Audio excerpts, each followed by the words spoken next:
오늘도 와주셔서 감사드리고요. 바로 사연 읽어보겠습니다.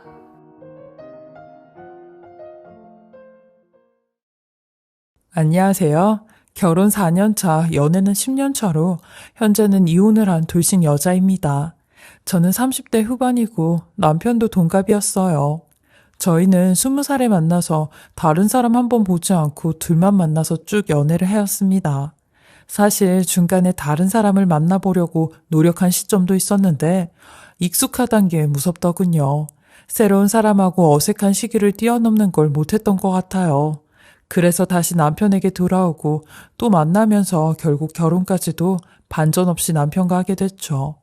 돌아보면 제 인생은 20대부터 30대 시절까지 전부 이 남자에게 바친 것 같아요. 정이라는 무서운 감정 때문에 인생 자체를 망친 것 같아 그게 가장 후회스럽네요.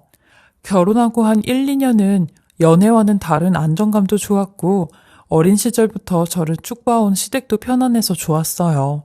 친정엄마와 시어머니랑 같이 데이트하는 일이 정말 잦았을 만큼 남자친구가 남편이 된 게 좋았습니다. 10년이란 시간을 함께 보내니 주변의 친구들도 모두 아는 사람들이라 집에 놀러오고 서로 만나는 것도 편했고 오래 연애하고 결혼하는 것에 대해 장점이 크다고 생각했죠. 그런데 남편은 언젠가부터 점점 저에게 거리를 두더라고요. 원래 결혼하고 나서는 주말마다 좋아하는 LP를 사서 같이 저녁 먹으면서 와인도 한 잔씩 마시고 그랬는데 그런 일들이 하나씩 줄어가며 작년부터는 아예 각방에서 지내며 생활하고 있죠. 초반엔 직장을 다니는 저와 프리랜서로 일을 하는 남편의 패턴이 맞지 않아서 다른 방에서 자기 시작했는데 저하고 거리를 두는 어느 순간부턴 잠자리도 피하길래 소원해진 부부 사이를 어떻게든 회복해보려고 저는 먼저 와인을 한잔 하겠냐고 물어본 적이 있어요. 저도 여자인지라 남편에게 항상 사랑받고 싶고 사랑에 목말라 있는 사람이었거든요. 그러니 남편은 한숨을 푹 쉬며 너는 뭐 시도 때도 없이 와인을 마시자고 하냐? 나 마감 내일 모레라서 일 마무리해야 되는데 가뜩이나 예민한 사람 놀리냐? 라며 짜증 섞인 말투로 대답을 하더라고요. 아무래도 일하는데 기한이 있으면 짜증도 나고 스트레스도 받으니 괜한 소리를 한 것 같아 미안하다고 하며 나름 제 의도를 해명하기 위해 요즘 우리 너무 대화도 없고 당신도 나한테 별 관심이 없는 것 같아서 그래서 대화라도 할 겸 얘기 꺼내본 거지. 미안해, 난 몰랐어 라고 했어요. 그러니 불만족스러운 얼굴을 하곤 절 지나치며 하는 말이 뭔 놈의 대화를 해. 10년 동안 연애하고 결혼했으면 됐지. 아직까지도 더 할 얘기가 있나? 라고 하는 겁니다. 그 말을 듣는데 기가 차서 할 말이 없었네요. 10년 만났으면 결혼해서 대화도 부부관계도 소홀해지는 게 맞는 건가 싶었네요. 제 성격 자체가 좀 소심해서 그 말을 듣고도 말 한마디 하지 못하고 그냥 꿀꺽 삼키고 말았어요. 그날 이후로 남편은 더 입을 꾹 다물고 살더라고요. 친구들 사이에선 유쾌하고 인정 넘치는 사람인데 제 앞에서는 그렇게 차디찬 얼굴을 하고 방문을 닫고 들어가니 이 말을 남편과 제 친구인 사람에게 했다가 말도 안 된다고 믿지도 않더라고요. 저도 그랬습니다. 제가 알던 사람이 맞나? 옛 어른들 말로 사람 사계절을 다 겪어봐야 안다더니 우리가 겪은 계절이 몇 번을 돌았는데 안다고 생각했던 사람이 딴 사람이 돼 낯설기만 한 느낌이었죠. 그리고 우린 같은 집에서도 서로 메신저로만 이야기를 나누게 됐어요. 방에서 밥 먹을 거야? 반찬 냉장고에 있으니까 꺼내다 먹어. 라면 답장도 안 하고 방에서 나와 알아서 꺼내 먹곤 하더라고요. 남편은 대답도 응, 아니 밖에 하지 않았고 이건 뭐 기계랑 사는 것 같았어요. 인공지능하고 얘기해도 이것보단 외롭지 않겠다 싶게 남편은 말을 안 하거나 단답형의 대답만 했죠. 그러던 어느 날 퇴근하고 집에 왔는데 낯선 사람이 큰 장비 가방을 들고 저희 집에서 나오더라고요. 전 무슨 일이라도 생겼나 싶어서 누구시냐고 물었고 그 아저씨는 여기 사세요? 번호키 설치 때문에 왔어요. 좋은 걸로 잘 달아드렸으니까 문제 생기면 연락 주세요. 남편분한테는 잘 설명드렸어요. 라고 하더라고요. 저는 대체 번호키를 어디다 설치한 건지 집에 들어가 보니 세상에 남편은 자기 방 앞에 떡하니 번호키를 달아놓은 겁니다. 한 집에서 이게 무슨 일인가 기가 막혀 남편에게 쏘아붙이듯 말했습니다. 아니, 당신 하다 이런 짓까지 해? 아, 지금 이게 뭐 하는 거야? 한 집에 살면서 방에 번호키까지 달아놓고? 왜? 내가 방에 들어가는 것도 싫어서? 그래서 이런 짓까지 하는 거야? 아, 벌써 몇 개월째 이러는 건데. 나도 진짜 참을 만큼 참았어. 근데 이젠 도저히 못 참겠다. 라고 있는 대로 소리를 내질렀어요. 그러니 남편은 조용히 얘기하라며, 나 엄연히 프리랜서고 고도의 집중을 요하는 작업을 하는 사람이야. 그래서 내 공간이 필요해서 이렇게 해놓은 거지. 너는 직장 다니고 매일같이 밖에서 사람들 만나면서 남자 직원들하고도 희덕대면서 밥 먹고 얘기할 거 아니야. 넌 그게 출근화될 수 있지. 난 아니잖아. 내가 뭐 출퇴근하면서 여자들이랑 대화라도 하냐? 라며 적반하장으로 절 이상하게 몰아가는데 결국 서로 물건까지 던지며 큰 싸움으로 벌어졌고 남편은 제게 씻을 수 없는 상처 가득한 말까지 퍼부으며 여자로서 매력도 없고 지겨워졌다는데 하는 수 없이 같이 사는 거니까 조용히 닥치고 살라네요. 이렇게 살아주는 남자가 있다는 걸 감사하게 여기라는데 저는 정말 그 상황에서 이혼의 기로에 몇 번이나 서 있는지 몰랐어요.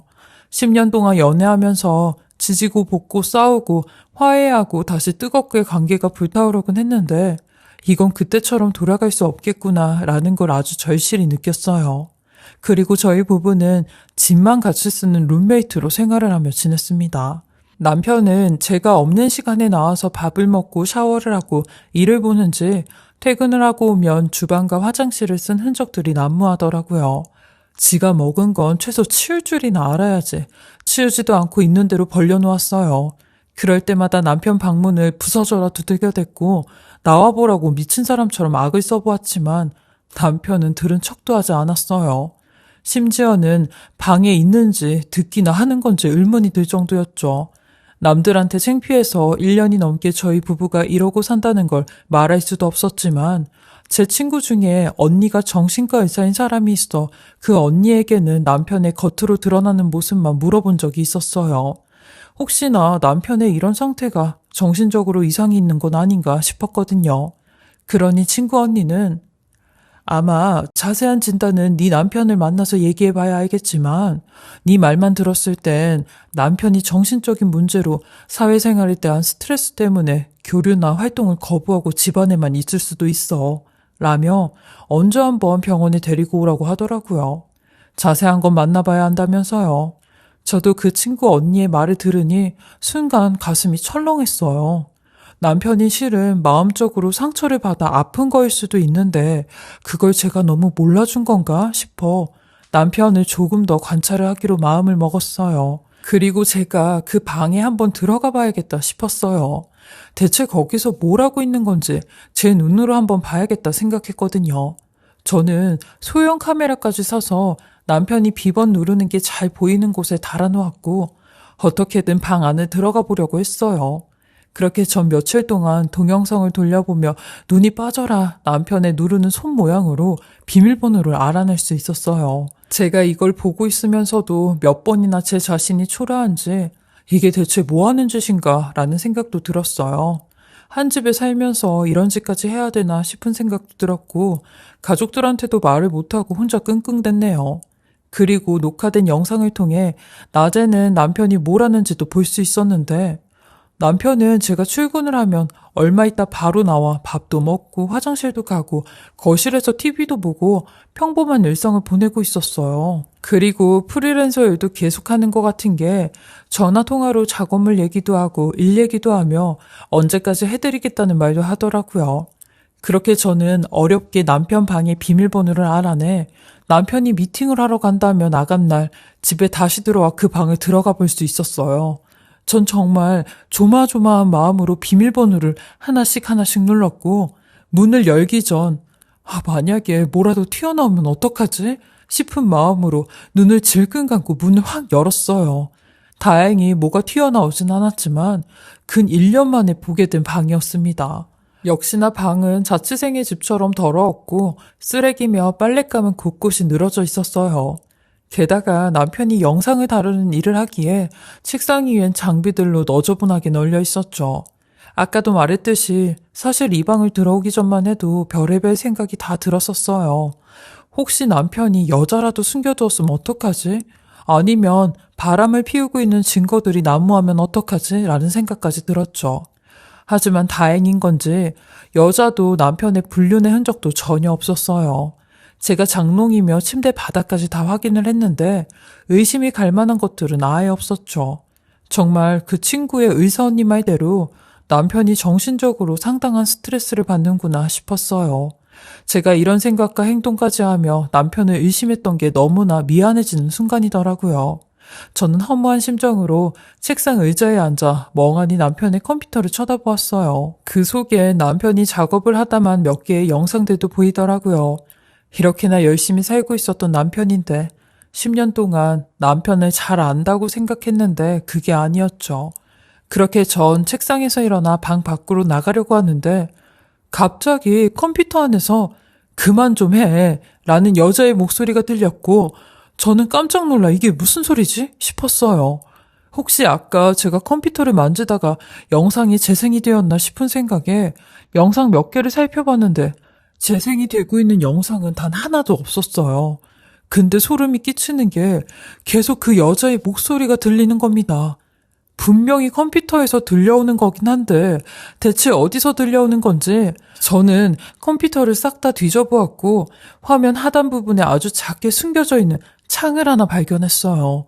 그리고 그걸 보는데 그건 다름 아닌 실시간으로 녹화가 되고 있는 CCTV 영상인 겁니다. 남편은 누군가를 감시하는 듯 CCTV를 지켜보고 있었고 그걸 계속 틀어놓은 모양이었어요. 저는 이게 다 뭐지 싶어 그 CCTV 속 영상을 뚫어져라 쳐다보는데 그 영상을 보고 너무 놀라 충격을 금치 못했습니다. 왜냐면 그 영상 속 배경은 바로 저희 친정집이었기 때문이었죠. 그리고 그 속엔 저희 엄마와 제 남편이 서로 실랑이를 하고 있는데 그 모습이 그대로 녹화가 되고 있었어요. 저는 그 둘의 대화 내용을 들으려고 볼륨을 있는 대로 높였는데 둘의 대화 내용을 듣곤 더 기가 차 할 말이 안 나왔네요. 차라리 이 방에 남편이 여자를 숨겨놓고 이 방에 불륜 증거를 숨겨놓은 게 덜 충격적이었을 것 같았죠. 엄마와 남편의 대화가 제겐 더 충격적이었거든요. 엄마는 남편의 다리를 붙잡으며 한 번만 좀 봐달라는 제스처를 취하고 있었고 남편은 그런 엄마를 발로 떼어내며 이 아줌마야, 빨랑 돈 내놓으라고. 아줌마 저번에 주식해서 돈 500만 원 정도 벌었다며. 어딜 한 푼도 없는 척을 하고 있어. 빨리 안 내놔? 아줌마네 식구들한테 싹 다 불어버리기 전에 빨리 내놔. 라며 난리를 치고 있는데 엄마는 그런 남편을 막아서며 김서방, 알겠네, 알겠어. 내가 500만 원 준비해서 3일 뒤에 입금시켜 줄 테니까 제발 우리 가족들한테는 입도 뻥끗하지 말어. 응? 이라며 남편에게 사정사정을 하는 겁니다. 그러면서 김서방 1년 동안이나 나 괴롭혔으면 이제 그만해도 되지 않나? 1년 동안 나한테 뜯어간 돈만 6천일세. 그 돈이면 이제 그만해도 되지 않냐고. 라고 하니 저희 남편이 바닥에 있는 저희 엄마를 향해 소리를 지르며 이 아줌마가 지금 장난하나? 아줌마, 그렇게 떳떳하면 내가 가지고 있는 자료들 전부 다 뿌릴게. 그리고 우리 둘 사이의 계약도 끝내면 되겠네. 라고 하는데 엄마는 안 된다며 잘못했다고 하는 겁니다.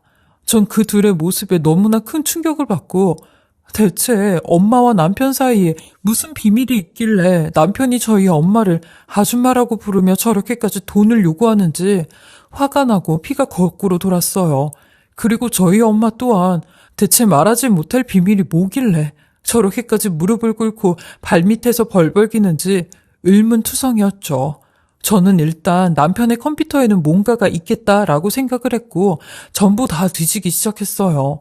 남편이 집에 돌아오기 전까지 이 두 사람의 사이에 그 뭔가를 알아내야 했거든요. 그렇게 한참 동안 수백 개의 파일들을 일일이 다 살펴봤는데 장모라는 파일을 하나 볼 수 있었고 그 파일을 연 순간 저는 믿을 수 없는 사진들과 영상 그리고 엄마의 친필 각서까지 볼 수 있었습니다. 사진 속 엄마는 어떤 남자와 스킨십을 하고 있었고 숙박업소까지 드나드는 모습이 고스란히 사진으로 찍혀져 있었어요. 그리고 그 남자의 얼굴을 자세히 들여다보니 그 남자는 저도 잘 알고 있는 아빠의 절친한 친구 임 아저씨였습니다. 엄마는 아주 오래전부터 그 아저씨와 부적절한 관계를 맺고 있었고, 이 모든 사실을 알게 된 남편은 이걸 빌미로 저희 엄마에게 협박을 하며 돈 6천만 원을 뺏어간 것 같았죠. 정말 믿을 수 없을 정도로 충격이었고 믿기도 싫었습니다. 한 번에 너무 많은 사실들을 알게 돼 완전히 패닉 상태였죠. 저는 남편이 집에 올 때까지 그 방에서 문을 활짝 열어놓고 기다리고 있었어요. 아무리 돈이 필요하다 해도 저희 엄마에게 이런 쓰레기짓까지 하며 이딴 식으로 엄마를 이용한 남편놈을 용서할 수 없었거든요. 물론 엄마도 잘한 건 하나도 없었지만 이건 아니었죠. 그렇게 남편놈을 한 3, 40분 정도 기다렸을까요? 남편놈은 집에 들어오자마자 집 방문이 활짝 열려져 있는 걸 보고는 미친 사람처럼 뛰쳐들어와 어떻게 문을 연 거냐고 미쳤냐며 난리를 치는데, 저도 그런 남편놈에게 소리를 지르며 미친 건 너지. 너도 우리 엄마 감시하고 우리 집에 CCTV까지 달아놨잖아. 근데 나라고 하지 말라는 법 있어? 이 인간 쓰레기 같은 놈아. 라며 남편놈의 컴퓨터 모니터를 들어 바닥으로 있는 대로 집어던지며 악을 썼어요. 어떻게 인간의 탈을 쓰고 그딴 짓을 할 수가 있냐고 했죠. 아무리 엄마가 불륜을 저지르고 딴짓을 하고 다녔다고 해도 니까짓 게 엄마를 심판하냐고, 왜 우리 엄마한테 그런 거냐며 미친 사람처럼 울부짖었어요. 그러니 남편놈은 야, 니네 엄마가 실제로 바람피고 네 아빠 친구 만난 건 맞잖아. 내가 없는 얘기 지어내면서 돈 뜯어낸 거냐? 그리고 돈 준...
준다고 얘기한 건 처음부터 니네 엄마가 준다고 한 거야. 나 입막음하려고 먼저 돈 주기 시작한 거라고. 그래서 나도 내 권리 찾으며 돈 받은 것뿐인데 네가 뭔데 나한테 난리야?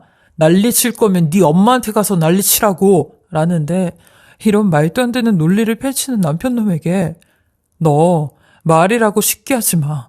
그럼 입장 바꿔서 내가 니네 엄마한테 똑같이 그랬다고 해도 너 나한테 잘했다고 칭찬할 거냐? 칭찬할 거냐고.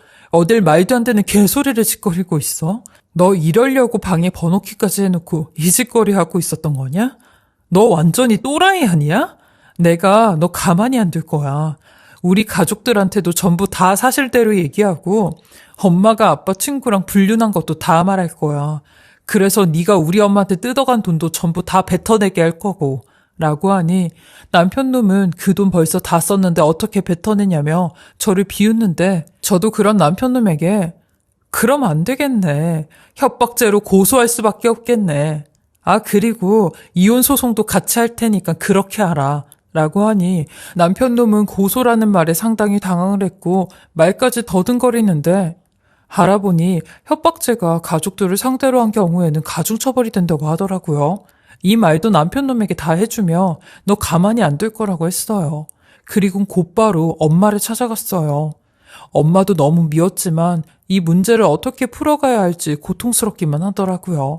저희 아빠 비록 무뚝뚝하고 무관심한 것 같아도 엄마와 자식들에게 한평생 희생을 한 분이셨거든요. 저는 각오를 하고 집을 찾아간 거죠. 그리고 집에 들어가니 엄마를 불렀는데 아무런 대답이 없으시더라고요. 분명 신발은 있는데 대답이 없어 무작정 안방에 들어갔고 저는 방에 쓰러져 있는 엄마를 발견하고 말았습니다. 엄마 옆엔 그동안 모아둔 수면제가 바닥에 널브러져 있었는데 전 그 모습을 보자마자 곧바로 119를 불러 응급실에 갔고 엄마는 가까스럽게 위세척을 하고 겨우 눈을 뜨셨어요. 그리곤 절 보자마자 오열을 하시는데 저도 그런 엄마를 붙잡고 같이 오열을 했네요. 비록 엄마가 저희 가족들에게 너무나 큰 잘못을 했고 상처를 준 건 사실이지만 악마 같은 남편놈에게 1년이란 시간 동안 시달린 걸 생각하니 너무 가엾고 너무 안쓰러웠어요. 그래도 내 엄마잖아요. 그렇게 엄마의 얘기를 들어봤는데 엄마는 아빠 친구와 딱 3번 만남을 가졌을 때 제 남편에게 들키게 된 거라고 하더라고요. 물론 지금은 그 아저씨와 당연히 안 만나지만 엄마의 작은 실수로 차마 저희 가정을 깰 수 없었기에 끝까지 지키고 싶어 제 남편놈이 하라는 대로 할 수밖에 없었다고 하더라고요. 처음엔 이렇게 심하지 않았는데 이게 1달이 지나고 2달, 3달이 지나니 점점 원하는 게 심해졌고 엄마도 하는 수 없이 약자가 되어 이리저리로 끌려다녔다는데 남편 놈은 이것보다 더 심하게 난리를 쳤던 적도 몇 번 있었다고 하는 겁니다. 그 말을 들으니 가슴이 더 찢어지는 것 같았어요. 제가 만난 쓰레기 같은 남편 놈 때문에 엄마가 나쁜 생각까지 했던 사실에 너무 가슴이 아팠죠. 저는 이런 엄마를 위해서라도 이런 악마 같은 남편 놈과 싸워야 했고 승소를 해야 했어요. 저희 가족 또한 이 모든 사실을 알고 나선 엄마의 잘못은 나중 일이고 그보다 제 남편 놈 잘못을 엄중하게 따져야 한다며 난리가 났죠. 그리고 나서 몇 개월 뒤 첫 공판이 열렸는데 판사님이 남편 놈에게 협박을 한 이유에 대해 묻더라고요. 그러니 남편 놈이 그런 말을 하더라고요. 저희가 연애할 때 한 번 헤어진 적이 있었는데 그때 저희 엄마가 자신을 찾아와서 저를 그만 만나라고 했었대요. 그래서 그것 때문에 화가 나 두고두고 가슴에 담아두었다가 저와 결혼을 하고 나니 저희 엄마의 약점을 잡아 그딴 짓을 한 거라고 하더라고요. 단지 만나지 말라는 말 때문에 이딴 짓을 벌였다는 게 너무 터무니없고 허무맹랑하게 그지없었죠. 결국 남편 놈은 직계존속 협박죄로 1년간의 실형을 살게 되었어요. 그리고 저와의 이혼 소송으로 이혼까지 하게 되었죠. 나중엔 저희 집을 찾아와 잘못했다며 탄원서 좀 써달라고 무릎을 꿇고 빌며 진심으로 뉘우친다며 반성한다고 하는데 저는 그 종이를 받아들어 쫙쫙 찢은 후 그놈 얼굴에 뿌려버렸어요. 한 번만 더 우리 앞에 나타나면 또 소송할 테니 그리하려고 했죠. 그러니 나타나진 않더라고요. 사실 소송이 끝나자 엄마가 제일 많이 불안해하셨는데 다행히 2년 동안은 아무런 일이 일어나지 않고 있어요. 또한 그놈도 복역을 마치고 조용히 살고 있다는 소리를 들었죠. 그리고 저희 집은 그 일이 있고 난 후로 아빠의 용서로 엄마는 이혼을 면하며 가정을 지키실 수 있었어요. 저 또한 현재는 엄마와 아빠와 살며 직장생활 열심히 하고 하루하루 잘 살고 있습니다. 비록 이혼녀라는 꼬리표가 따라다니지만 그런 미친 인간과 함께 사느니 혼자 사는 게 100번 1000번 낫다 생각하며 당당히 살아가고 있습니다. 제 긴 글 들어주시고 읽어주셔서 감사하고요. 다들 후회 없는 결혼 생활 될 수 있게 좋은 사람 만나서 행복한 가정을 꾸리셨으면 좋겠습니다. 건강하시고 좋은 날들만 가득하세요.